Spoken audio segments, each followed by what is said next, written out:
I'm just turned 40. At 39 years old, I had a stroke. I knew I'd had the stroke when the doctor had told me.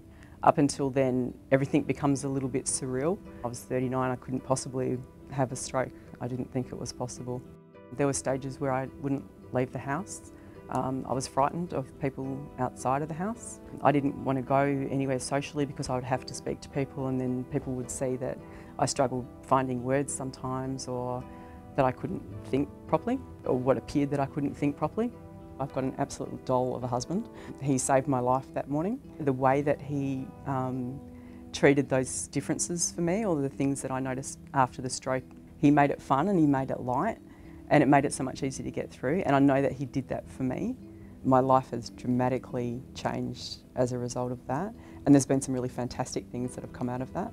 I've started my own little business, which is doing really well. I put up my website, which is about lots of information for people about green smoothies. We're so passionate about them that I wanted to show other people that this is a really great thing for your health. And I didn't want people to be sick again. I didn't want them to be unwell again, and I don't want stroke to be something that any family has to go through. By getting the word out there and sharing the story and sharing those moments, the hard moments and the lighter and the softer moments, is about never having to go here and never having to go through a stroke. Also, if people have gone through a stroke, that there is hope. You do walk forward and you do get better. So I'm just about on the anniversary of my stroke, going to run a half marathon. I am so excited about that.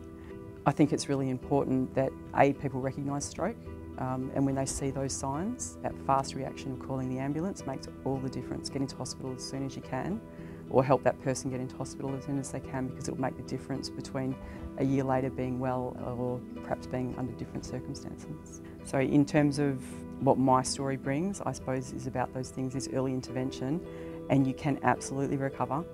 You just need to follow some really simple guidelines, and that will really get you there, and there's lots of support out there to help you do that. So it's not about being afraid to do it, it's get out there and do it and look after yourself and take control, because when you take your life back, it is brilliant. It is really good.